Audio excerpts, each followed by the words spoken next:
Let's see who Lenny Grimaldi's talking to right now. Right, we got State Rep Chris Caruso with us. The big wave. Chris Caruso, he gave quite some time up there. Chris, good to see you. Caruso's the big wave. Bigger than me, right? Hey, Brian. How are you? Good. Oh, got to turn this way. Okay. Chris, give us a flavor for what you saw at Reed School on Election Day. Bedlam. I saw poll workers telling people that we only have 5 ballots left. You can vote. You shouldn't vote. Go home. I saw outside people coming out who weren't allowed to vote because they didn't have their license yet. The state statute allows you to vote under other conditions. I counted with my friend about 47 people that were denied the right to vote that just left. Hundreds, if not thousands of people were denied the right to vote because of incompetency. What was it like trying to keep voters there at the school? Very difficult. It was like herding cats, to be honest with you, because everyone was so angry. They were just leaving, fed up, ticked off. Some people were yelling and screaming. Other people were swearing. I directed as many people as I could over to the independent observer, which was an attorney for the voter project, and she was taking their statements down and so forth. And then the police officer came in with 100 ballots. Within 20 minutes, they were all gone. And again, we went through the same thing. People came out and said, we don't have ballots. They don't have ballots right now.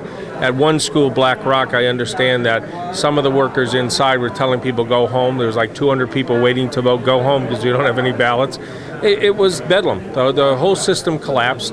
Individual schools decided to enforce certain laws and then not enforce others. The whole system collapsed. So it comes back that this registrar is grossly incompetent. It's time to move on and ask her to step down. And it's incumbent upon the mayor to do that. I've talked to the mayor privately about this. It's time for every elected official on behalf of their constituents to do the same thing. And if you really want to make sure the system is cleaned up and we really find the problem, that's what I've said before. The U.S. attorney has to be brought in. They have subpoena power. They have investigative resources to do the job. Who can fire the registrar of voters? Technically, the legislature. We could impeach her, and I'm looking at right now the ability to do that. The way the laws are written, because of home rule in the state, the registrars are insulated even from the state bureaucracy. The Secretary of State has overarching abilities, but not to direct them. That's part of the problem. We tried to get that power a couple of years ago where the Secretary of State could go into a polling place and take over the operation, but the registrars, and there were some here today with this association, were ardently against it and stopped us from doing it. This one vote, one ballot per each voter, we tried that too. The registrars oppose that, and we're going to get that same. And they oppose opposition. it. Why do they oppose that? Well, it's a budgetary thing? No, it's not budgetary. You have a lot of small towns that believe they're doing right. The system is running effectively, and why should we be penalized because of communities like Bridgeport? So they rally around, the maypole and say, we're going to oppose and we're going to fight this, and that's what they do. And they just clog the legislation down. Unfortunately, Susan Bysowitz didn't have the backbone to stand up and fight for what she believed in or her office. She would usually just back off and let the registrars do what they want. So I think this effort to do one ballot, one person is not going to work. I don't think we have to go to that extent. It's already recommended by the Secretary of State, but just common sense. If you have 69,000 voters, even if you said I'm going to do 50%, which is assuming that half of the voters are going to come out and vote, you would have been fine. Or even if you did 40% based on the trends in the city. But it was just ridiculous. Here you had the President of the United States coming into Bridgeport a few days before the election, and something should have gone off in her head. Gee, if the President comes to Bridgeport and says, Bridgeporters, I need to go out and vote, I would have called the printer Monday morning and say, hey, I need another 10,000. But there was no mindset because she's incompetent. She doesn't understand the laws. She refuses in some cases to follow it. She doesn't call the Secretary of State, their attorneys, to ask them what to do. She didn't call the city attorney for their opinion, and the system just bogs down because of it. And that day collapsed across the city. It was bedlam. Individual registrar moderators who control those schools were making decisions that were in total violation of state law. A guy wanted to do a challenge provisional ballot, which is permitted under the law. Oh, no, we can't do that unless the registrar gives us authority. Chris, you're a 20-year member of the Connecticut legislature. We asked Nick Panuzio if there could be a legislative function, if he can make the committee would make recommendations to the legislature. Is that something you would entertain and maybe submit legislation based on their recommendations? You know, Lenny, what are they going to recommend? We have volumes of election law that, if adhered to, we have fair elections. The reality is we've had a series of registrars in Bridgeport. This is the only one who has screwed up the system so badly because of her gross incompetency that needs to go. And I don't know why everyone's rallying, some people, not everyone, but some are rallying around to protect her. 2007, she violated state law. The Supreme Court said numerous violations of state law. The Elections Enforcement Committee is doing an investigation that they initiated against this woman. So instead of saying, I'm sorry, we're not going to continue it, in Bridgeport, what we do is we reward incompetency. And they nominated her again, the Democratic Party did, to make her registrar. And the goal is, let's keep her in, because next year when we turn into a mayoral race, the thing can happen again, all the screw-ups can occur again, and the candidates, no matter who they are, aren't going to be treated fairly.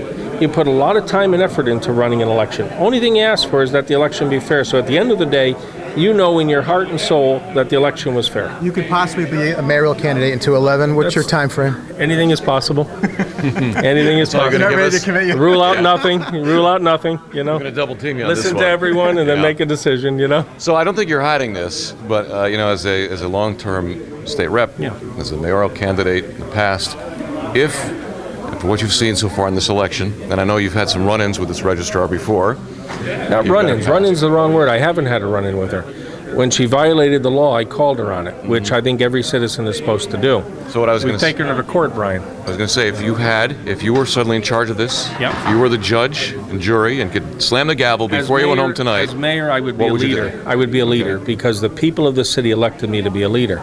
And I would sit down privately or publicly and say to her, it's time to go. Okay. And you would definitely, that was it, out.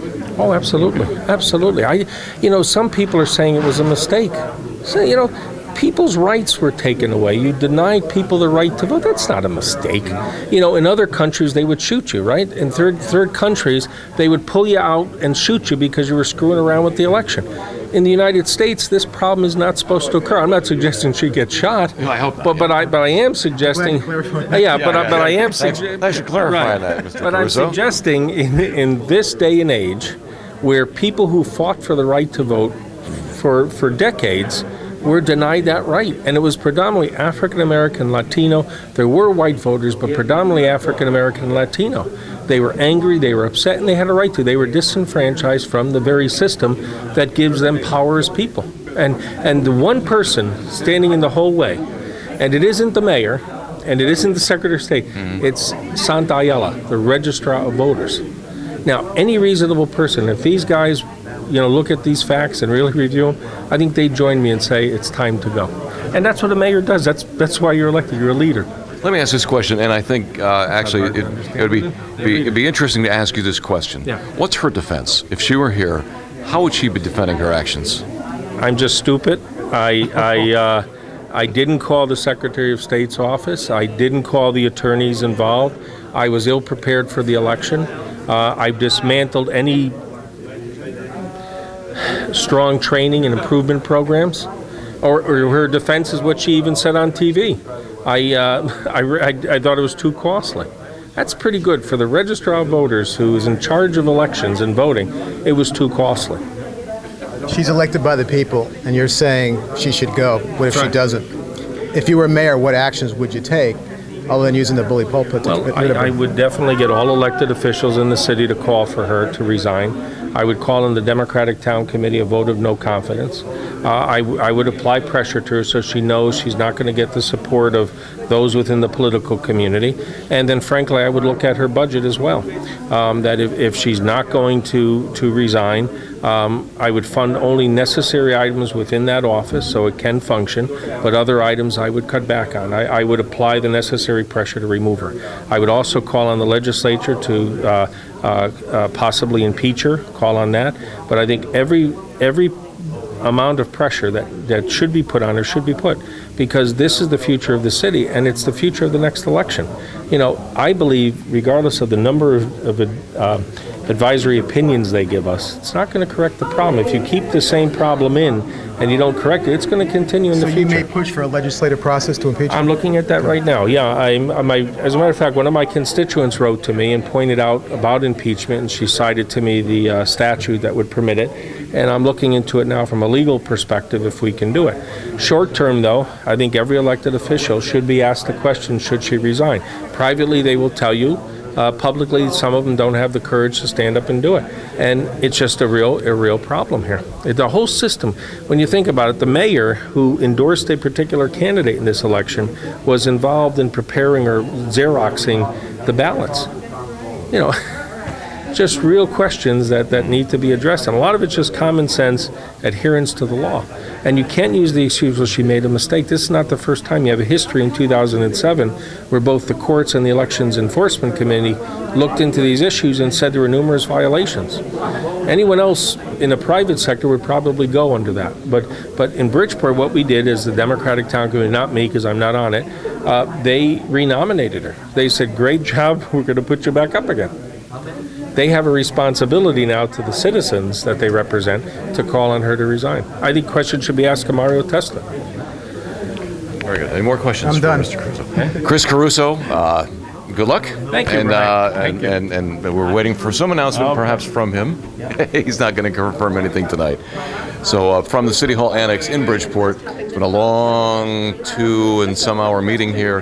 For some of the comments post-meeting, it's all about that big Bridgeport debacle with the shortage of ballots a couple of weeks ago on Election Day.